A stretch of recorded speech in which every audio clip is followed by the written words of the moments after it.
문학은 개뿔. 문학은 개뿔.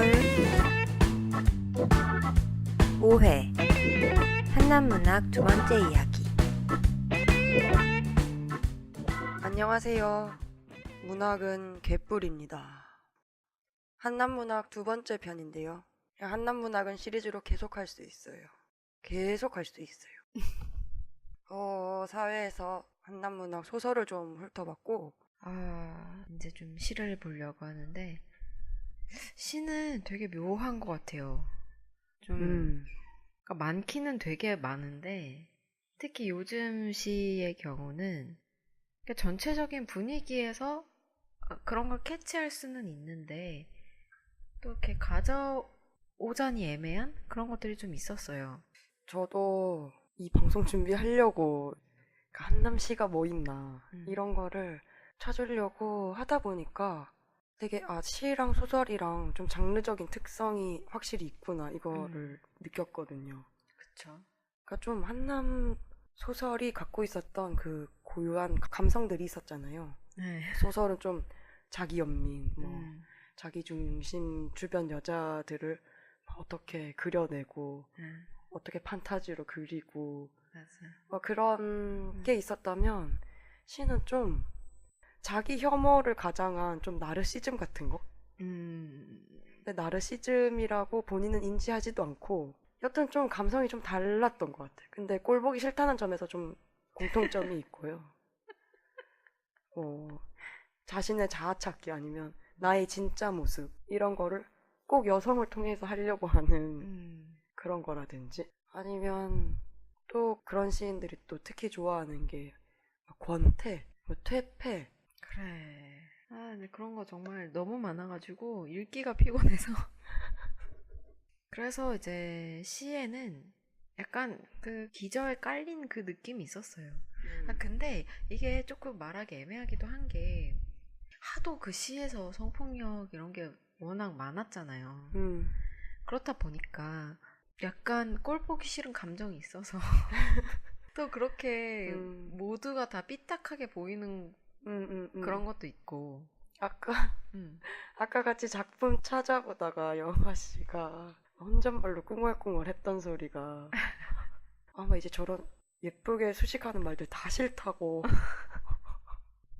그냥, 그, 시스러운 말들 있잖아요. 뭐, 주어랑 서술어 일치하지 않고, 언뜻 보면 비문인데, 예를 들어서, 그냥 내가 시를 썼다고 하면 되는데, 오늘도 시는 나를 썼다거나, 그러니까 시가 나를 썼다거나 하는 거.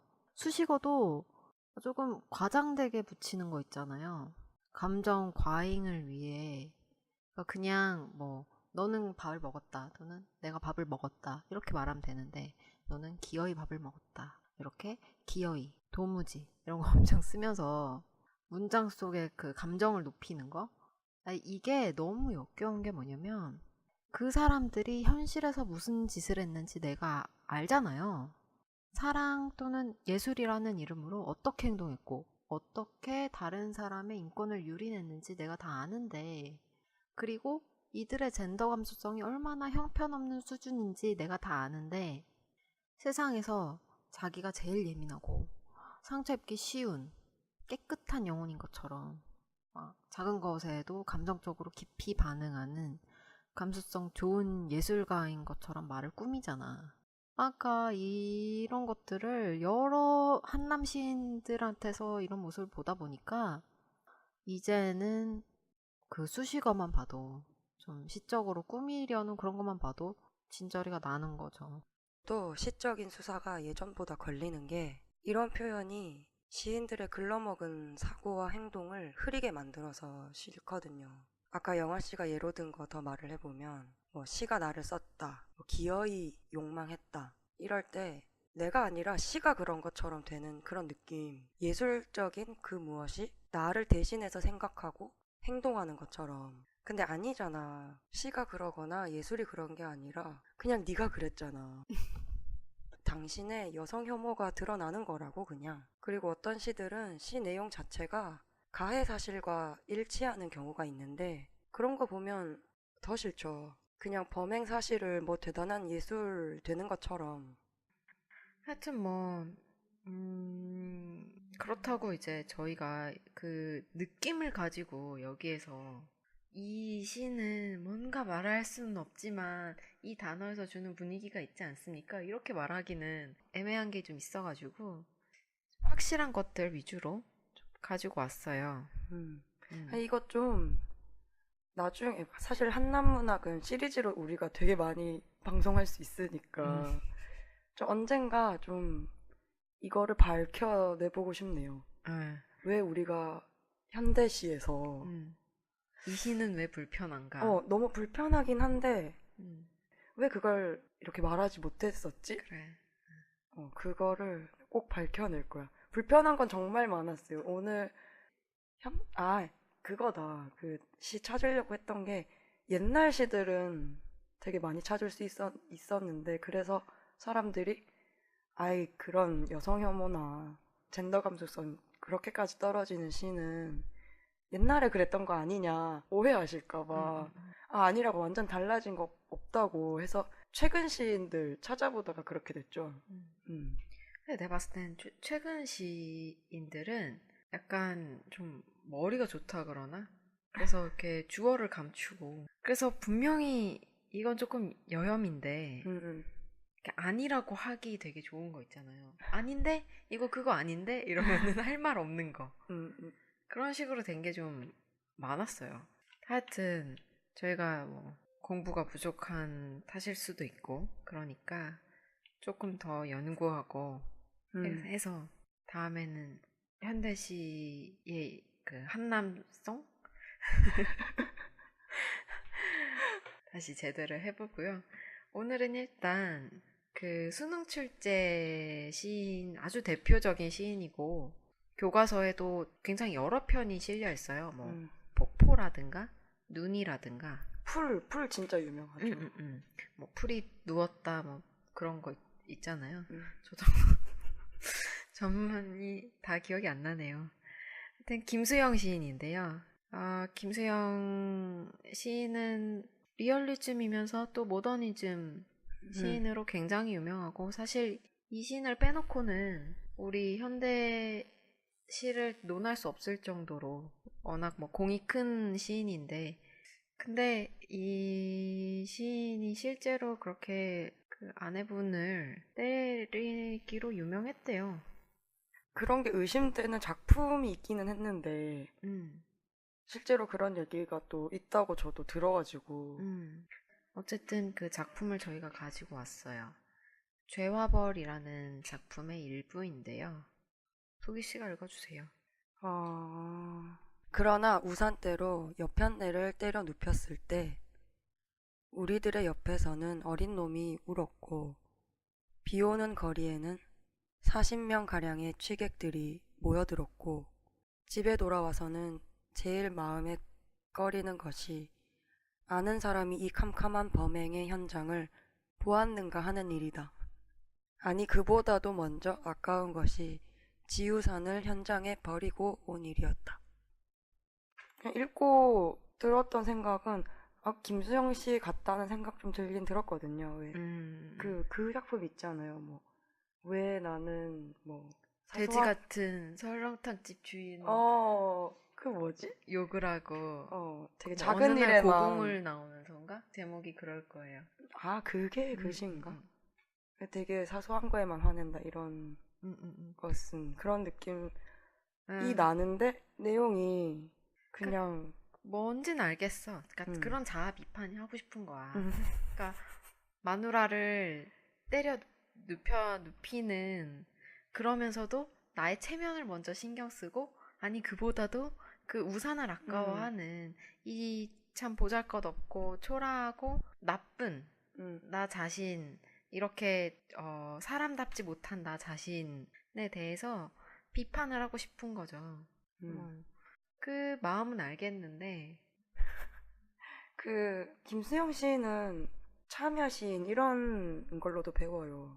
이게 현실 참여하고 본인의 뭐랄까 되게 부끄러운 점 이런 음, 거를 고백하면서 정치성을 드러내기도 하고 그럼에도 불구하고 이 시는 너무 역겹죠. 완전 역겹죠. 가정폭력범인데 사람 때리고 거기다 대놓고 소시민적인 삶이니 뭐 지식인의 무능, 허위 폭로, 김수영 작가 작품에 대해서 이런 식으로 배우거든요. 이런 소리 하면 당연히 역겹지. 뭐 어떻게 다르게 표현할 수가 없는데. 아, 어쨌든 좀 나도 그렇게 때리는 게 잘못인 거는 아는데 음, 근데도 때리고 그리고 자책하면서 약간 그 자책하는 나 자신에 대한 연민 있잖아요. 거기에 너무 젖어들어 있잖아 지금.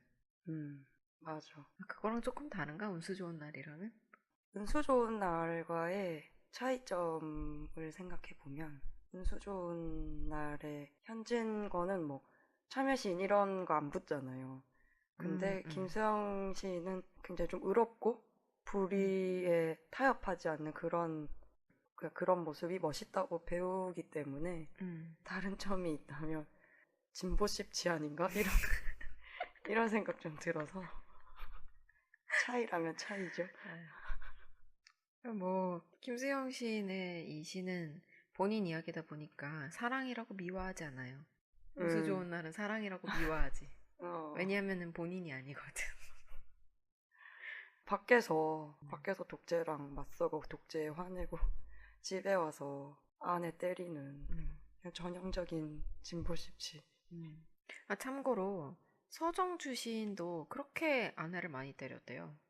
서정주 시인은 음, 정말 비겁하기로 유명하잖아요. 일제치하에서는 일본 친일하고, 음, 그 다음에 또 독재 정권 들어서면 독재 정권 미화하고, 모든 당대 권력에 하여튼 뭐 자신이 할 수 있는 한 최대한의 그런 찬양을 하는 음, 그런 사람인데 집에서는 와이프랑 애들을 그렇게 때렸다고. 그러면 음. 이게 얘기가 이렇게 되나요? 가장 비겁한 자도 가장 의로운 자도. 아, 그러네요. 아, 결국 하나의 성질을 공유하는 정치 사회적으로 어떤 저세를 취하든 간에 젠더 감수성은 없다는. 아, 이거 너무 상징적이다. 우리나라에도, 그러니까 지금 우리나라에 소위 그 진보 쪽을 자처하는 문인들 있잖아요.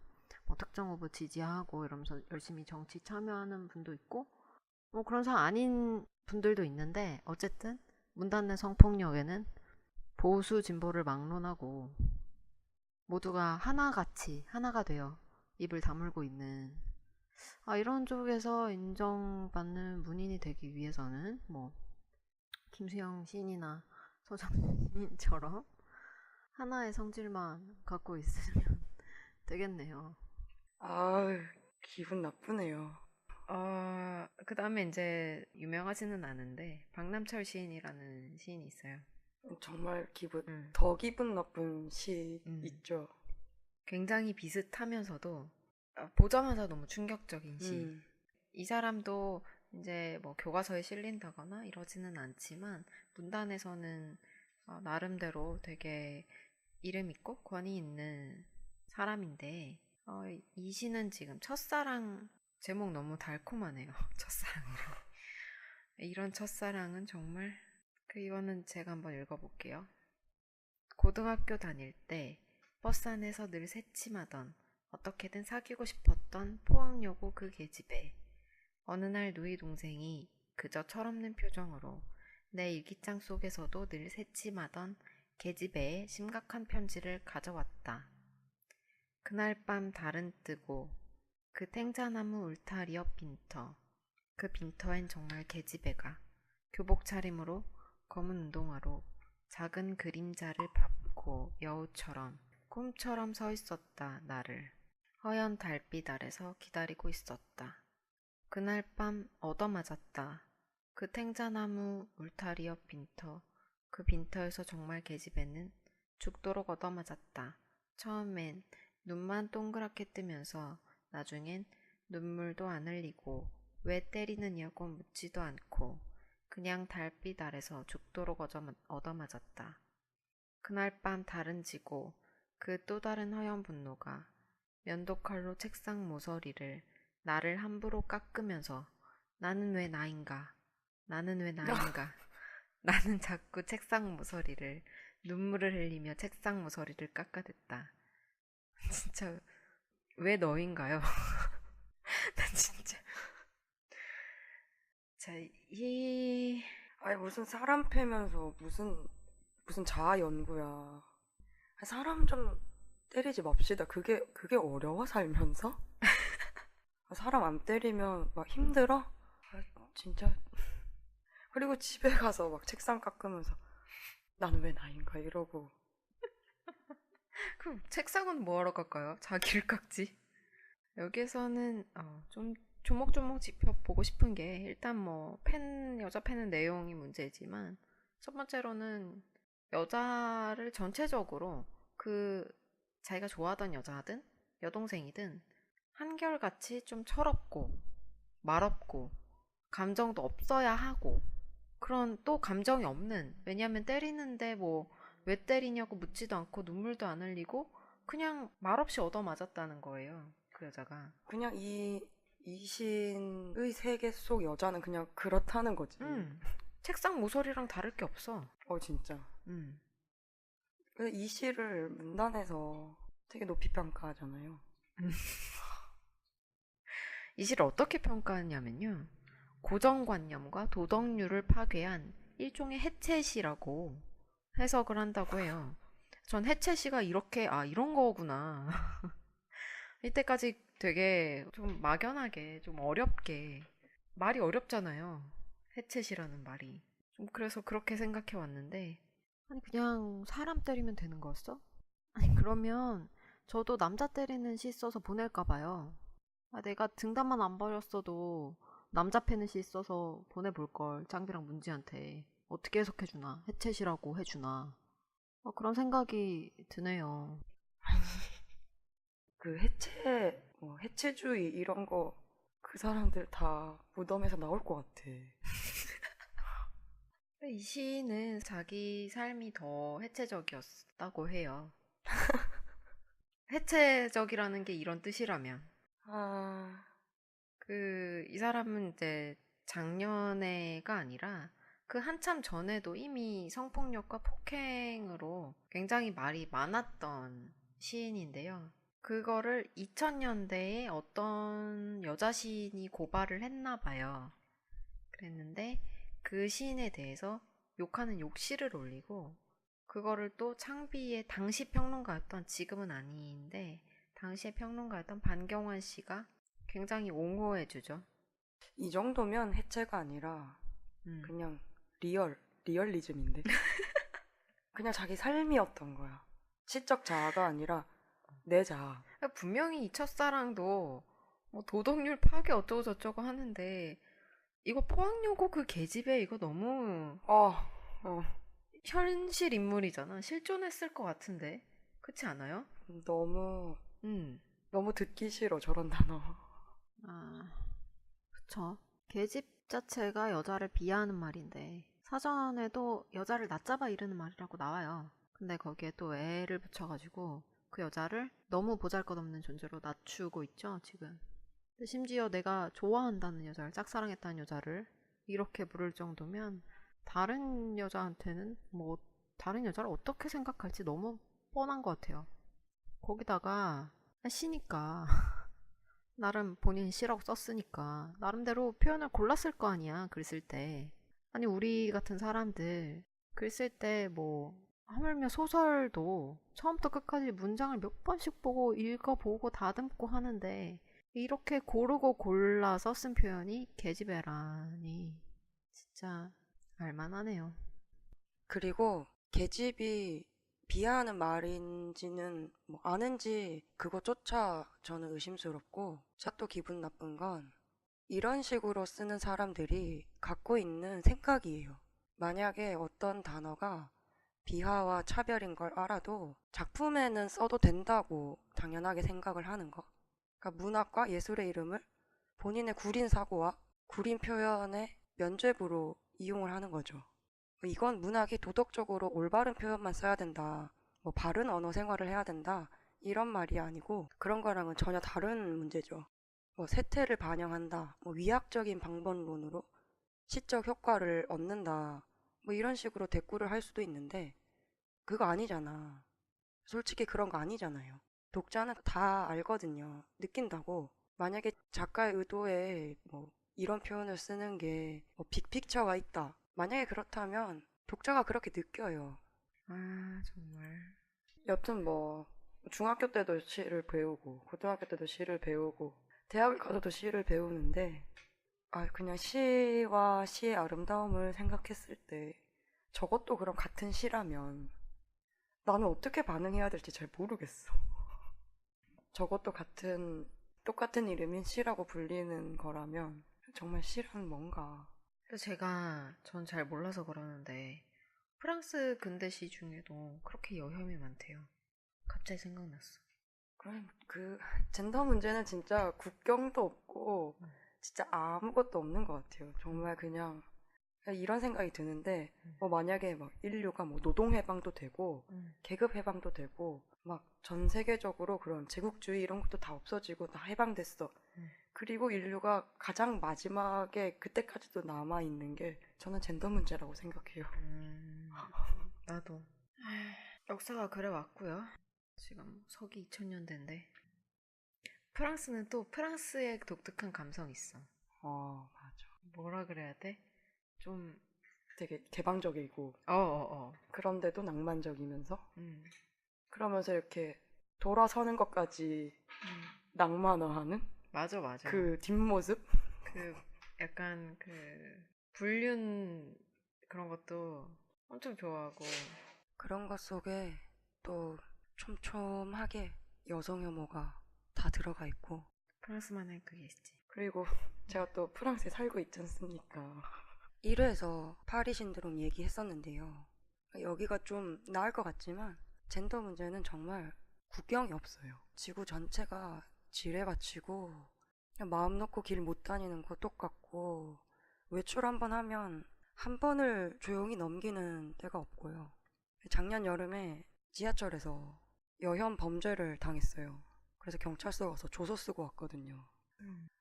아이, 언젠가 기회 되면 프랑스 여혐도 한번 풀어야겠어요. 아 정말.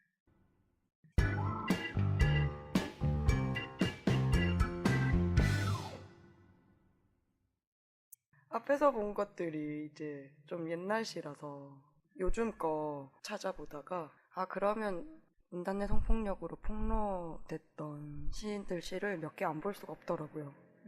첫 번째로 볼 건 절필 선언한 지 반년도 안 돼서 좋은 곳에 재취업 성공하신 김도원 씨 작품을 하나 가져와 봤어요. 이 시가 그 시예요. 어떤 일 때문에. 근데 그거죠. 다시 SNS 돌아오고 출판사에 취업한 다음에 올린 그 글이죠. 네. 작년 가을에 발표하려고 했는데 어떤 일 때문에 무산되었던 시. 그 어떤 일이라는 그 표현 진짜 안 잊혀지네요. 그쵸. 뭐 진짜 그런 범죄 사실을 진짜 그런 식으로 희석시킬 수 있는 거 보면 진짜 뻔뻔해도 도가 있지. 여튼 그 폭로 때문에 발표를 못해서 너무나 억울했던 바로 그 시입니다. 네, 읽어주세요. 제목은 일관성이 없다는 일관성. 스승이 말했다. 너에게는 일관성이 없어. 스승의 옆에서는 미녀들이 담배를 피고 있었다. 스승은 늘 미녀를 좋아했다. 그건 스승의 잘못은 아니다. 스승이 말했다. 너에게는 깊이가 없어. 짙은 안개가 걷히면서 스승의 옆에서 깊은 슬픔 같은 것이 열심히 달아나는 것이 보였다. 권태라든가 연민 같은 것, 그런 것들이 달아나고 있었다. 미녀들만이 달아나지 않았다. 어떤 과감한 미녀는 스승의 손가락을 핥았다. 스승은 미녀들의 입술에 술을 부으면서 말했다. 넌 일관성이 있어야 해. 스승은 미녀들을 웃기면서 엄숙하게 말했다. 넌 깊이를 알아야 해. 나는 스승의 미녀들 앞에서 무릎을 꿇고 스승의 얘기를 듣고 있었다. 나는 내 목소리를 듣고 싶었다. 스승은 말하는 것을 허락하지 않았으므로. 김도현 씨 글 쓰는 거 허락하고 싶지 않다. 진짜 그만 읽을게요. 뭐 굳이 최근에 쓰여진 시 중에서 이렇게 명백하게 이건 여혐이야. 내가 설명할 수 있겠어. 라고 말할 수 있는 시가 굉장히 드물었거든요. 근데 우리 김도환 씨가 역시 능력자야. 와, 대단하죠? 뭐 좀 털리는 기분 든다. 여기 잠깐 말을 잃었던 것 같네요. 스승과 미녀 이런 거 싫어. 그냥. 지금 스승의 타락에 대해서 말을 하고 싶은 모양인데, 나한테 이렇게 훈계를 하고 있는 스승이 그렇게 나한테 훈계를 할 만한 사람이 아니라는 그 증거가 뭐냐면 옆에 있는 미녀들이죠. 처음부터 끝까지 이 스승과 미녀가 같이 나오면서 스승의 권위를 훼손하는 그런 소모품으로 미녀들이 등장하고 있어요. 이런 식으로 여자의 이미지를 소비하는 거를 우리는 한남 영화에서 굉장히 많이 보잖아요. 그죠. 네. 그래서 뭐 백텔 테스트 이런 거 통과 못하고. 꼭 그 약간 타락하고 그 남자 주인공들, 남자 출연자들이 딱 나오면은 그 옆에 꼭 그 술 따르는 여자들 있잖아요. 그리고 영화 그 젠더 감수성 보는 그 테스트 중에 유명한 게 이제 백델 테스트가 있고 섹시한 램프 테스트가 있어요. 이 섹시한 램프 테스트가 뭐냐면 그러니까 영화에서 여성 배우들이 나오잖아요. 네. 이 여성 배우들을 그 배우들을 섹시한 램프로 바꿔놔도 영화 진행에 아무 차질이 없고 그냥 진행될 수 있는 거. 바로 이해되는 것 같아요. 그거 되게 한국 영화에 진짜 많잖아요. 여기서도 괜찮을 것 같은데? 스승이 말했다. 너에게는 일관성이 없어. 스승이 옆에서는 섹시한 램프들이 담배를 피고 있었다. 스승은 늘 섹시한 램프를 좋아했다. 그건 스승의 잘못은 아니다. 심지어 미녀보다 섹시한 램프가 더 시적이야. 잘 어울리고 좋은 것 같은데? 진심이야. 이거는 비꼬려고 한 말이 아니라 진짜 더 나은데? 섹시한 램프들만이 달아나지 않았다. 어떤 과감한 섹시한 램프는 스승의 손가락을 핥았다. 스승은 섹시한 램프들의 입술에 술을 부으면서 말했다. 괜찮은 것 같아요. 김도원 씨 혹시 들으신다면 섹시한 램프로 바꾸시는 거 추천할게요. 아니 그러면 갑자기 젠더 감수성도 좀 있어 보여. 그렇지 않아요? 뭔가 알고 쓴 것 같잖아. 괜찮은데? 이거 나중에 코너로 꾸려봐도 괜찮을 것 같은데 이게 뭐 오늘의 섹시한 램프 이렇게 해서 어떤 혐의를 받는 작가들이 여성을 등장시켰을 때 섹시한 램프로 다 바꿔보는 거지. 그렇게 바꿨는데 시든 소설이든 뭐 내용 진행에 별 어려움이 없거나 오히려 굉장히 더 문학적인 거야. 섹시한 램프로 갑자기 시집도 내고 싶고 그런 거 모아서 그런 느낌이 좀 있네. 되게 괜찮다. 섹시한 램프. 자, 그 다음에 김도원 씨는 또 굉장히 활동 범위가 넓으시네요. 소설집도 내셨는데 별로 읽고 싶지 않지만 읽어드릴게요. 넌 아름다우니 기꺼이 내가 너를 폐허로 만들겠다. 이 폐허라는 말 여기에서 딱 느낌이 오지 않아요? 또 나는 그 말이 잊혀지지 않는다. 청은 나를 때렸다. 그는 이제는 술도 마시지 않고 나를 때린다. 그와 내 몸이 연결되어 있을 때도 그는 주먹으로 내 얼굴을 때린다. 제가 여기서 읽는 건 그만하겠지만 뒤에 계속 뭐 어떻게 때리고 어떻게 괴롭히고 이런 얘기 쭉 나와요. 그러고 나서는 그런데도 나는 그 남자를 그리워하고 그러니까 되게 나를 때리고 나를 학대하는 이 남자한테 빠져 있다는 식의 그런 서술이 나와요. 뭐 본인 바람인가 봐요. 내가 누구한테 성폭력을 저질러도 그녀가 날 너무 사랑하는 거야. 고소하지 않고 나를 잊지 못하고. 정신 차리세요. 진짜 생각 좀 하고 글을 쓰세요. 본인 로망이 뭐 사람 패는 거 있는지 나는 모르겠는데 알고 싶지도 않고 그 욕망 자체를 내 검열할 생각도 없고 그렇지만 그걸 소설로 써서 또 지 혼자 보는 것도 아니고 이렇게 공적으로 출판하는 건 완전히 다른 얘기예요. 더구나 우리 사회가 이런 일이 전혀 없는 청정사회라거나 그럼 또 몰라. 성폭력, 가정폭력, 데이트폭력 이런 게 이렇게 사회적 문제가 되고 있는데 매년 최소 100여 명 정도가 죽는데요. 죽는 것만 매주에 최소한 4명이 가정폭력 또는 데이트 폭력으로 죽거나 중상을 입고 있다고 그러더라고요.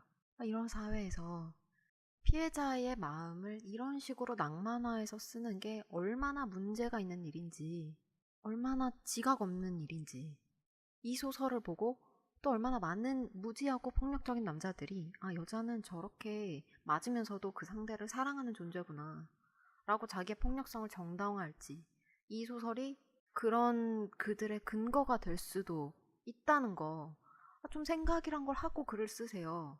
아니 자기가 진짜 피해자들 마음을 생각했으면 어떻게 이따위 소설을 쓰냐고. 이따위 소설도 좋다 좋다 하니까 가능한 거죠. 이 소설도 권력과 권위를 모두 갖춘 문학동네에서 나왔는데요. 그 문단의 그 잘나신 분들 이 소설에 대해서도 찬사를 보내요. 편집자 리뷰에 또 이런 말 나오거든요.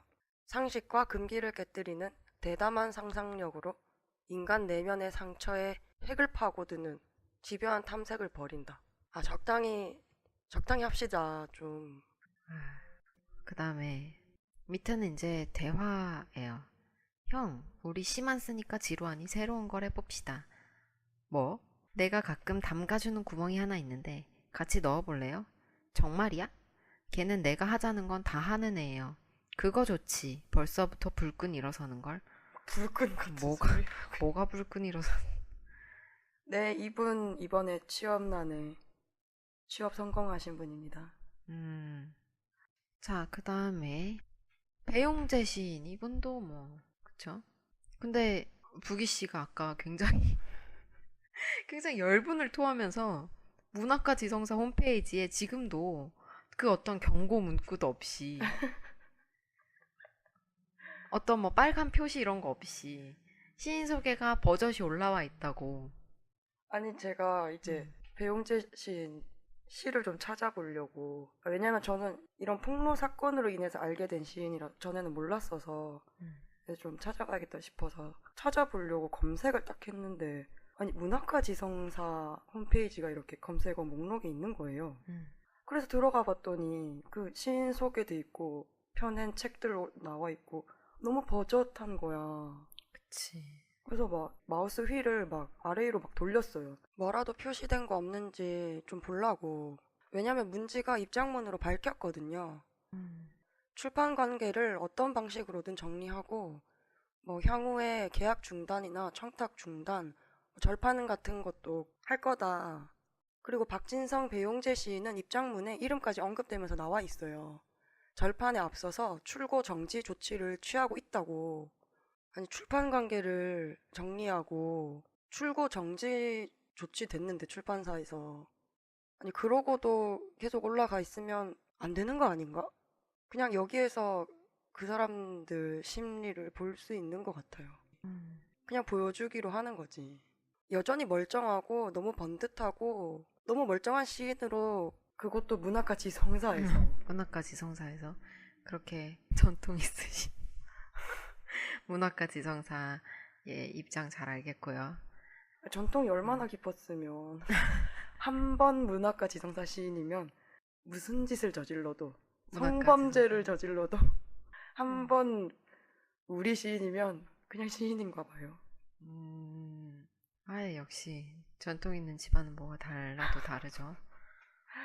문학과 지성사 홈페이지를 뒤로 가기 눌러서 다시 배용재 시인 시를 조금 찾아왔어요. 근데 문지 홈페이지에서 본 충격이 너무 커가지고 이 시인 시는 좀 덜 충격적이었어. 기대가 없기도 했고. 그냥 뭐 이런 시 쓰셨을 것 같아요. 조금씩 좀 따와봤는데요. 뭐 부드럽고 천한 여자의 가슴을 그리워한다. 쾌락은 얼마나 정성스레 나를 양육할 것인가. 내 혀는 얼마나 자랑스럽게 욕망의 젖꼭지를 빨며 말을 읽힐 것인가. 수치심으로 가득 찬 여자들의 정신을 배우고 싶다. 나는 쾌락의 아들. 오 여자들아 검은 구멍을 열어다오. 여기까지 하시죠. 네. 어느 시에 이런 대목도 있어요. 나는 도덕과 가치로부터 제명당했다. 제명 당하신 것 같아요. 이것도 섹시한 램프 넣어도 될 것 같아요. 괜찮지 않을까? 부드럽고 천한 섹시한 램프의 가슴을 그리워한다. 내 혀는 얼마나 자랑스럽게 욕망의 섹시한 램프를 빨며 말을 익힐 것인가. 어때요? 괜찮은 것 같은데?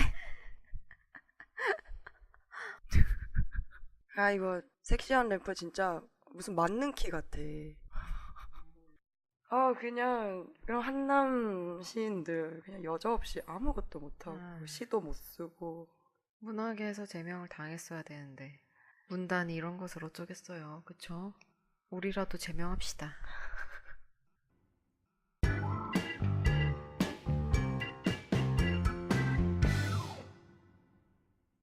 문학 작품과 여성 혐오 이런 거를 생각했을 때 항상 문학과 PC함이 같이 갈 수는 없죠. 그쵸? 그건 그냥 때때로 이렇게 같이 할 수 있고 저렇게 같이 할 수 있는 거지. 문학은 PC함이다 이런 건 아니죠. 그리고 사실은 그 문학이 어떤 사회의 근기에 도전해야 된다는 것. 그 다음에 당시의 도덕관념. 왜냐면 이거는 늘 변하잖아요. 때마다. 그것에 대해서 좀 질문을 제기해야 한다는 것 자체에는 이의가 없어요. 그런데 제가 정말 묻고 싶은 거는 이런 여성 혐오적 작품들이 정말로 이 사회의 근기에 도전하고 있는가? 정말 여성 혐오는 이 사회의 근기인가요? 저는 이게 그냥 현실 재현이라고 생각해요. 완전히 리얼리즘이지. 우리가 아까 그니까. 계속 얘기한 리얼리즘. 그게 무슨 금기에 도전하는 거야. 그냥 현실에서 강자가 취할 수 있는 그러니까. 모든 것들을 그대로 취하면서 그대로 재현하는 것에 불과하죠. 그러니까요. 정말 금기에 도전한다면 차라리 남녀를 바꿔서 쓰지 그러셨어요. 그거 되게 금기잖아. 나 페미니스트라고 얘기만 했다가 막 잘리고 그러잖아요. 잘못하면 목숨에 위협받고 욕먹는 건 너무 당연하고요. 메갈이라고 공격받고 진짜. 그게 더 금기 아니에요? 시인이든 소설가든 되게 언어를 좋아하는 마술사? 막 이런 표현이 있잖아요.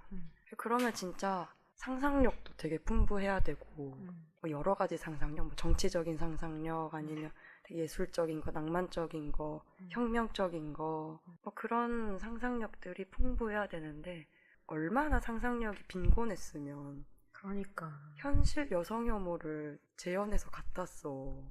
쓸 게 없어서. 그렇게 빈곤한 상상력 가지고 꼭 표현의 자유 이런 거 운운하는 부류도 있어요.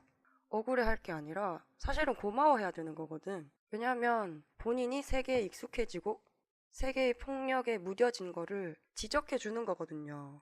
익숙해지는 것들과 끊임없이 싸우는 게 예술가의 일이니까. 그러니까 표현의 자유를 침해하는 게 아니라 오히려 이거는 표현의 자유를 더 확대하라는 그런 말을 해주는 거예요. 아니 뭘 알지도 못하고. 조금 무능하시고요. 그 다음에 좀 시대 흐름에도 뒤처지는 거고 이미 다른 그렇게도 말 못하겠다. 다른 문화계에서는 페미니즘의 물결이 다 요동치고 있다 이렇게 말하고 싶은데 그것도 잘 모르겠고 하여튼 뭐 문학은 좀 진보적이라고 한때나마 그렇게 착각하고 있었던 제가 다 부끄러워지는 그런 작품들을 지금까지 봤고요. 그 다음에 이제 두 번째로 또 얘기해야 되는 거는 어떤 작가가 어떤 작품을 쓴 거에 대해서는 다양한 해석이 따르기 마련이잖아요. 그리고 뭐 계속 얘기하지만 젠더 감수성이나 페미니즘적인 그런 것만이 작품을 평가하는 절대적인 기준이 될 수는 없죠. 근데 반드시 하나의 기준으로는 등장해야 되는 거잖아요. 이야기를 할 때 우리가 이 소설이 이런 면에서는 되게 훌륭하지만 이런 데서 한계가 있다. 이렇게 꼬집을 수 있어야 되는 거고 그런 식의 논의가 계속해서 활발하게 이뤄져 왔어야 되는 거고 그런데 너무 그런 쪽으로는 없었다는 거. 메밀꽃 필 무렵 얘기할 때 했던 얘긴데 탐미주의적인 작품을 배울 때 역사의식이 떨어진다. 음. 이런 거는 배우면서 음. 그게 갖고 있는 젠더적인 문제는 접할 기회가 없고 그러면 안 되는 거죠. 그쵸. 그리고 시인도 그 뭐 김영랑 시인 같은 사람들 일제 때 그런 순수시 써서 욕먹고 그랬잖아요. 음, 또 뭐 서정주나 이런 사람들은 친일했다는 욕 계속 먹죠. 근데 왜 여성 혐오, 음. 현실 세계에서의 강간범, 음. 성범죄범 이런 식의 비판은 왜 없냐고. 그냥 왜 없냐고. 언제까지 그럴 거냐고. 2017년이라고 지금이. 언제까지 뭐 예술의 영역이고 현실 도덕으로 그렇게 하면 안 되고 언제까지 그런 식으로 살 거예요, 진짜. 아니 저런 감싸주는 말도 상상력이 너무 빈곤하지 않아? 계속 저런 말만 해. 문학이 약자 편에 서야 된다면서요. 문학이 말하는 약자에 그냥 여자가 없는 것 같기도 해. 없지. 섹시한 램프만. 그냥 그저 자기가 세상에서 제일 불쌍하고 아유 찌질하네요. 그 외 문재인 후보 지지 성명에서도 그 기동력 좋게 모이신 문인들이 쓴 그 지지 성명에서도 문학에 대한 그런 가치를 막 얘기하잖아요. 약자의 목소리. 그렇게 하려면 현실보다 좀 진보해야 되고 고민해야 되고 그치. 맞부딪혀야 되고 뭐 그런데 현실보다 뭐가 더 나은지 잘 모르겠네요. 그냥 현실 그대로야. 리얼리즘. 심지어 더 안 좋은 면도 있잖아요. 왜냐면은 예술하지 않는 사람들은 최소한 이런 걸 감추기라도 하거든. 근데 예술인 것처럼 이렇게 미화해서 적극적으로 드러내는 집단 정말 더 악랄하다고 그런 생각이 들고. 그래도 뭐 마지막으로 조금 희망적인 이야기를 조사하다가 네. 깜짝 놀라가지고 내가 잘못 읽었나? 그 기사 제목을 잘못 읽었나 하고 되게 여러 번 확인하고 눌렀던 기사가 뭐냐면 내 문학 작품 속 여혐 수정 뭐 이런 대목이 있는 거예요. 그래서 봤더니 서효인 시인이 최근 펴낸 시집이 여수라는 시집인데 맨 뒷면에 시인의 말에 이런 말이 있대요. 그 수년간 발표한 시를 모으니 그때는 몰랐던 여성 혐오가 지금은 보여 빼거나 고친 시가 몇 있다. 온갖 곳에 연결성과 예민함을 드러내면서 하필 방종했던 부분이다. 이렇게 적혀 있나 봐요. 인상 깊다. 하필 방종했던 부분이라는 게.